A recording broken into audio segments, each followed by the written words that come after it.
Now from the University of Okoboji, it's Okoboji Broadcast with Jeff Thee. Welcome to Okoboji Broadcast, everybody. I'm Jeff Thee. We're coming to you from right here at the Abbie Gardner Cabin site, right in West Lake Okoboji. Mary Dreier's here with me from the Dickinson County Museum. Thanks for taking me on a field trip. Oh, it's such a beautiful day for a field trip, Jeff. Isn't this gorgeous? We got beautiful blue skies, and I was just, as many times as I've come down here, Mary, I've never appreciated in Abbie Gardner's time, you know, before all the building took off by the lakeshore here, what a great view, with trees, of course, but of West Lake Okoboji. Oh, Jeff, you've segued into what I wanted to talk about today just perfectly. And we did not even plan this. But I don't know why, but for some reason, Abbie's story is just super present to me lately. And I've been coming to this site a lot lately. I feel like it's a thin place where I can really sense Abbie's presence and just kind of listen. Is that due to the more and more research, the more things you find out, the more people that you have around you that are researching and finding things out, it just kind of lifts your spirit and you feel as though you're kind of touching Abbie's spirit? Yes and no. Knowing me, there's a little woo-woo in this too. Okay. It's just that when I was a kid and we studied the Spirit Lake Massacre in school, you know, it was a cut and dried story. These people were bad, these people were good. Right. Yep. That's the way it was, that's the truth, and that's it. And that was the facts you had at that time. Right. But what I've been learning, especially with the work of the Friends of the Abbie Gardner Cabin group, which I'm a part of, is that this story is huge. It's multidimensional. And the massacre is only a small part of that, of the whole story. And it's the rest of the story that I like to embrace. And I can embrace it so well in this spot. I think what has really turned me on to the feelings I have here are the trees. You know, in all probability, Jeff, many of these trees were here when Abbie was here. These mighty, mighty oaks, many of them were younger at that point, but standing right where they are now. And these oaks witnessed not only the massacre, but the life of the Gardner family and the Luce family and the other families of the settlers in the region. They remember, the trees remember. The silent witnesses to history. Exactly, and if we can silence ourselves in a beautiful spot like this, we can listen to the trees. Yeah, it is. It's just a beautiful spot to come. You can learn a bit. But it's also just a wonderful place to stand and reflect. And it has really hit home to me that 166 years ago, I've actually done the math. There you go. Thank you. Because I wasn't going to do it. Back in 1856, Abbie's family was here, probably on a day like today. Beautiful blue sky, no wind. You know, what would Pillsbury Point have looked like then? Would there have been prairie grasses? Probably. Sure. Oak trees? For sure. Yes. What else? There would have been flowers in with the prairies.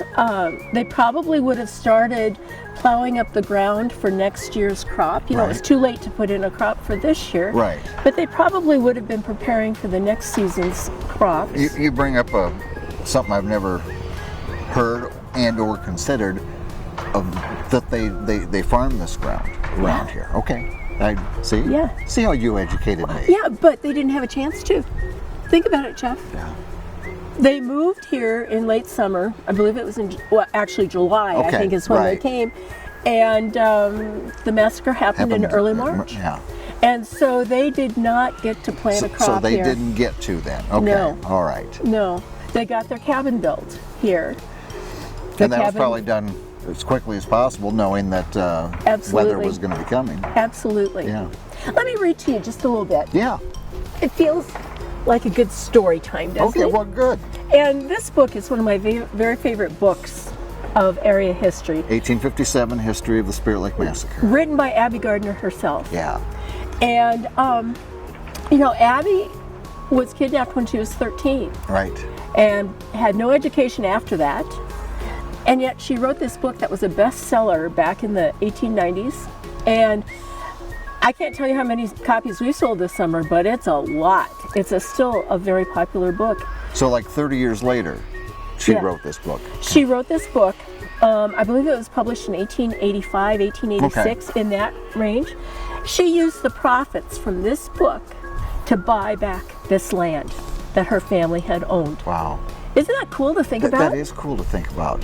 Yeah. So in the meantime, between the uprising and when she bought it back, who owned it then? I know of two people who owned it. The first person to take up residence, whether he owned it or not is another question. Oh, yes. Was J.S. Prescott. Okay. And he was kind of known at that time for kind of squatting in cabins and things. Yeah. And he wasn't here very long. I can't tell you how many years. But then the Pillsbury family bought it, i.e. Pillsbury Point. There you go. And the Pillsbury family lived here for, oh gosh, it would have been 30 plus years probably. Okay. And not only did they live here, it was the site of the first school in Dickinson County. They put a second story on the cabin. Okay. You've probably seen pictures of the cabin with 2 stories. Yes, you know, right. with the second story. That second story was not original. The Pillsbury built that, and the second story housed the school. And I don't remember if it was a Pillsbury wife or daughter was the teacher of the school here in the Gardner Cabin. Wow. That's so fascinating. Yeah, yeah. Let me The read. first school right here, along with all the other history that's encompassed here. Yeah. The first school as well. Yeah, yeah. You were going to read a passage. I was. The Gardner family came from New York, 1850 something. They came through Ohio and Illinois, through Iowa. They settled at Shell Rock, Iowa for a bit. Okay. Then they settled in Clear Lake, Iowa for a bit. Okay. And then they decided to move further west. I think Abbie's dad enjoyed being on the frontier. Yeah. He enjoyed being around water. Okay. And so this was a perfect place for him to come. Okay. But this is just a little tale of what it was like to come here from Clear Lake. On the route taken, no traces of civilization were discernible west of Algona in Kossuth County. The Des Moines River was unbridged, and the sloughs, being filled with water, were frequently impassable. On the way, we frequently encountered the Indians by day and were entertained at night by the howling of wolves. Still, we went forward unhesitatingly in our lonely journey, driving the slow-footed oxen and wagons, loaded with household goods, agricultural implements, and provisions, making our own road over many miles of desolate prairie. You know, there was nothing here. Right. No roads. No. She said the Des Moines River. Yeah. Impassable. Yeah. Did she mention how long it took from Clear Lake to? It was 100 and some miles. I read it earlier today. Yeah. I can't tell you how long it took. I don't know. Because I'm just thinking with all the provisions and you know, horse-drawn wagons don't move that quick, and then you have to go through the Des Moines River and it's impassable. Just I'm curious. It'd be fascinating to find out. Right. You know, and something that we don't think about is there was no place to get provisions here. Right. They had to go to Waterloo to get provisions. Wow. Or Fort Dodge. Yeah. That's with a wagon and oxen. yeah. But pretend that you are Roland Gardner. Okay? I'll be Abbie. All right. Just because I can be. Sure. All right. That's only fair. But we are coming up here, and we've been on the road for a long, long time. Right. And we're probably coming from the southeast, more than likely, at least from the south, for sure. And we come to this place. Now imagine this neighborhood with nothing here but grasses And the trees and the lake. And the lake. Can you imagine what it would have looked like to come up over that little hill and see the lake? We think of it as a paradise now. Oh, yeah. And I've always tried to imagine those early pioneers coming into this area and looking, and like a lot of our visitors do, of wow, look at that. Yeah. In northwest Iowa. Yeah. Yeah. I think that the earliest settlers here did believe that they had come to paradise. Yeah. You know, and think of the hopes they had for this place. Right. That were not realized. Yeah. You know? And many a settler, you know, that came from the East Coast or eastern part of the United States, going to find their treasure, their home, and a lot of them had unfortunate endings. Yeah. You know, and it had to have been just brutal work to be here. You know, building the cabin as quickly as possible, and realize that 2 families lived in that cabin. Yeah. You know, and that's a tiny little cabin. It's what, maybe 16, 18 feet by 12 feet maybe. Yeah. Multiple people living there in the winter. Yeah.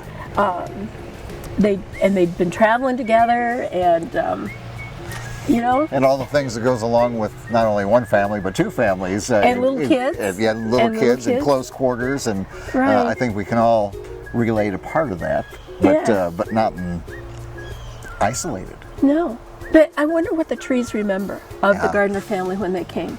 I mean, not about the massacre so much, but what was it like for the family to be here? Yeah. What did they do? How did they? I know there's a story in here about her father going back to Waterloo to get provisions for the winter. That's what they had to do. But the work, they probably had to cut down trees to make the cabin, to clear the land. Firewood, firewood, yeah. All these things. Finding food. Fresh water was nearby. Fresh water was nearby. So were fish, different kinds of animals that they could capture, deer, whatever, but still. It was hard work. It was a hard life, and you were starting a new life. But just think, Jeff, they're the only people right here. Yeah. On this point, the lake on 2 sides, 3 sides of them actually, on 3 sides of them, how beautiful it would have been. Yeah. I like to think of Abbie as sitting under these trees and just pondering. You know, before, you know, think about our recreational boats, even before the steamboats became a thing in the Iowa Great Lakes. Long before. There was nothing going on except sitting under the oak trees. I would have loved to have lived here then. Yeah. Just absolutely loved to have lived here then. Yeah. You know, I encourage all of you to come to this place. It's a place, the Celts would call it a thin place. You know, where if you're quiet, you can hear the story, and you can listen to the trees tell the story. And a way to do that with some intentionality is happening next week here, next Thursday, October 6th. Okay. Folks from the State Historical Society will be here, along with a group from Montana who's helping the Friends of the Abbie Gardner group and the Historical Society to determine how can we tell this story? What needs to be told, and how can we do it in a way that really engages folks? Right. And so we're inviting everyone to come here between noon and 6 next Thursday. There will be tours, docent-led tours of the cabin and the museum at 2 o'clock. At 4 o'clock, the Dickinson County Museum is speaking.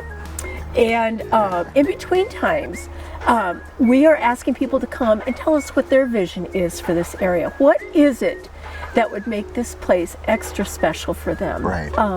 And what would they like to see here?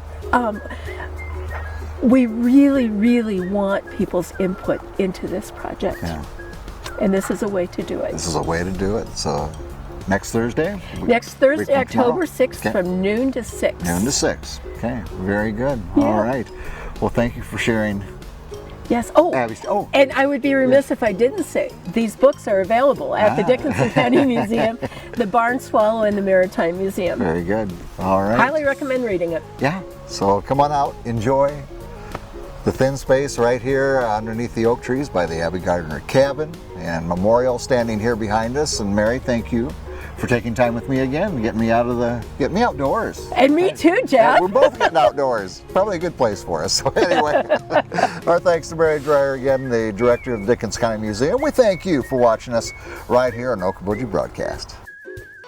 Okoboji Broadcast from the studios at historic Arnold's Park Amusement Park is brought to you in part by the Scott Troutman State Farm Agency in Spirit Lake, Quest Wealth Management, a financial advisory practice of Ameriprise Financial Services, advisor Jan Spielman, AJ Spielman, and Erica Wachholz. The headquarters of the University of Okoboji is at the Three Sons, open Monday through Saturday 10 to 5 and Sunday from 10 to 4. Bank Midwest, dream big, plan wisely, live well. Lakes Regional Healthcare and Avera Partner. Ruthven Locker at the Lake, where carnivores are welcome on Hill Avenue in Spirit Lake. Beck Engineering in Spirit Lake. Be Radiant Laser Skin Studio in the Okoboji Plaza in Okoboji.